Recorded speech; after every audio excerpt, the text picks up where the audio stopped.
I somehow managed to get around to doing my tier list of the summer 2024 season in a timely manner. Summer is usually a slower time of the year for anime, and 2024 has taken that to the extreme by offering little in the way of established titles to hold our interest. When it comes to the tier list, I've decided to entirely do away with the popular section that I've used many times previously. It felt like I was using it as more of a way to avoid the criticisms that come with not liking a popular anime, than to just drop it into a tier I think it belongs in. Tier lists are going to have bias, so why not have fun with it? Starting from the top of the tier list is for animes that are bangers. I expect the most from these animes since they could be a super hype show that the community's pushing and it's piqued my interest, a friend or YouTuber recommended it, or is a sequel to something I really loved previously. Solid tiers for anime that might hold my attention throughout their airing and does its best to not undermine the concept or plot. Dark horses for anime that from first impressions fits with my taste and I really want to see their story succeed despite how little community interest they might have before it begins airing. Something approved tier is for shows that I question if it can be better than an average anime. I might not be a fan of a theme, find the synopsis unconvincing, or believe the genre is too difficult to pull off. This can also be a show I've watched previous seasons of and my opinion has become lower and lower over time. In all of these cases, I'm willing to give the anime a chance to prove itself. Average isn't the best or worst anime. Bad tier is shows that if I end up watching I regret since they're grueling to complete and lack redeemable qualities. I went ahead and placed anime that's cover art sparks no curiosity and has little community interest, as well as shows that don't align with my taste into the skip tier. Many of these that don't fall in line with my taste end up in a couple of categories I'm not typically a fan of. Harem, over-the-top comedy, sports, slice of life anime, ecchi, and anime with a cast of children. Let me know in the comments the anime you're most or least looking forward to this season, what I got wrong on my tier list. The first anime to rate will be the Elusive Samurai, Nigewaka, and I'm thinking Dark Horse. Though I have concerns around whether or not a child main character will be able to elevate the plot, I find myself intrigued to see Tokuyuki evade his political enemies as they try to kill him. I also enjoyed the animation showed in the trailer that wasn't generic trash we see so many average anime use, and what's not to like about a historical anime.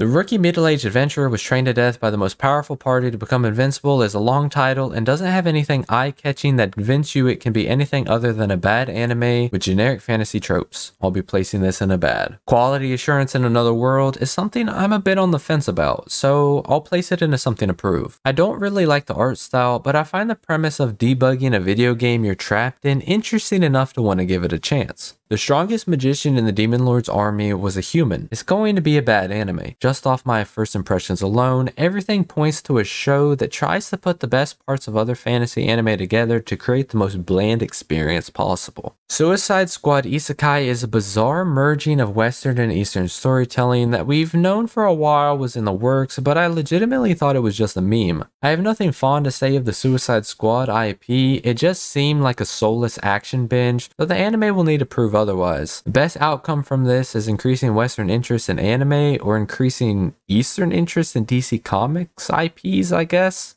Bye Bye Earth's cover art does little to inspire. However, I think this might be something. Giant unique sword, alright, that is something. This freaky looking boss monster sitting on a throne in a heavenly chamber, and now you've sold me on it. That's enough to convince me, but maybe you need a little something more, so for anime music nerds, they got Kevin Penkin. Bye Bye Earth is going into Dark Horse. I just don't see Days with My Stepsister being anything other than a bad anime because it's impossible to separate the creepiness from the romance of the anime, and generally this type of romance panders to losers with delusions about relationships. Love is Indivisible by Twins. They know to love polygon anime unless it's my teen romantic comedy snafu, so this is a skip. Alya sometimes hides her feelings in Russian could be a fun lighthearted romance. Outside of that, the only thing unique is Alya sometimes speaking Russian, but I don't see this being groundbreaking for the genre. Into average. Combine Mashal and Reign of the Seven Spellblades and you get Wistoria, Wand and Sword. I'm thinking bad tier. Failure frame, I became the strongest and annihilated everyone with low level spells. Please stop adapting the same formula of generic isekai and cutting corners animating or using CGI that unintentionally gives nightmares, especially if you want to have a lot of fight scenes. Straight to bad. My wife has no emotion. Don't let the cover image lie to you, this anime gives off an unsettling aura. Taking advantage of a robot to get a wife is some degenerate behavior I hope not to see in my lifetime. Skip. Why does nobody remember me in this world? I'm gonna put this into something to prove. There have been many shows we've seen before with similarities to it plot-wise, but it's proved difficult to meld two different settings into a coherent plot. This was one of the biggest failures for me in regards to I'm quitting heroing, so I'm curious to see if this anime will do otherwise. Parry Everything suffers from the same problems I've mentioned for other bad anime, so this will join them. Fairy Tail 100 Years Quest is going to be popular, and a lot of people are definitely going to end up talking about it, I have no doubt. There is a lot of shonen out there, and yet Fairy Tail remains one of the worst out there. The characters of the main cast suck, the plot for the 175 episodes of the original series was boring, and the fan service amplified just how horrible this anime can be. This continues to be a skip for me, and always will be. Now to the anime that's prequel dominated the season it debuted in, and with no show coming close to the same level of community interest this season, will be the second season of Oshi no Ko. Contextually within summer 2024, I've been unimpressed with the quality of the anime, and I don't see anything to change that, so this will be the banger of the season. Now I said contextually because while I do think Oshi no Ko's first season was a very good anime, there were some negatives I took away from what was largely a positive experience. The involvement of Ruby felt like it was overpromised early on, which led to the latter half of the season being a bit chaotic when they tried to rectify that, since Aqua's story had taken precedent. Oshi no Ko uses a lot of imagery, with a major one being that Ruby and Aqua are parts of a whole, as the stereotypical twin concept goes, and that whole is I. So these are the things I'm looking for the second season to improve. My dear friend Nokotan. Atri, My Dear Moments, is perfectly positioned to be the anthem of this summer, offering a story somewhere in between summertime rendering and waiting in the summer at first glance. Little town slowly being enveloped by the ocean, an unforgettable summer. I mean, from the synopsis everything checks out, so I'll be nice and place this into solid.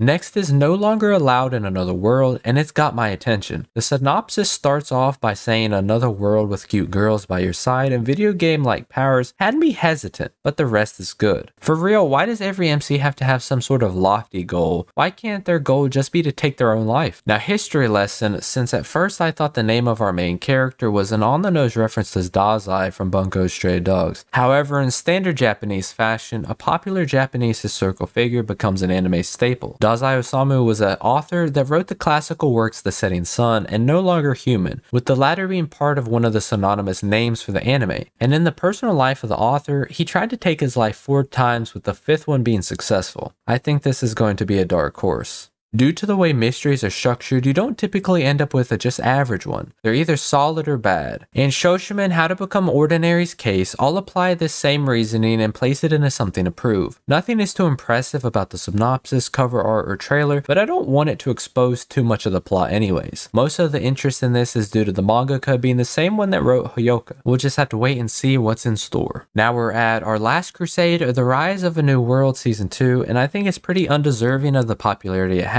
It's just your average sword and guns magic fantasy setting that doesn't really do anything wrong, but you'll never catch yourself remembering anything from it. Unfortunately, every time we get a great iteration of something, we get the copycats that never would have gotten an adaptation greenlit, and that's the case for Dungeon People. Also, High Dive is a piece of junk streaming service. Skip.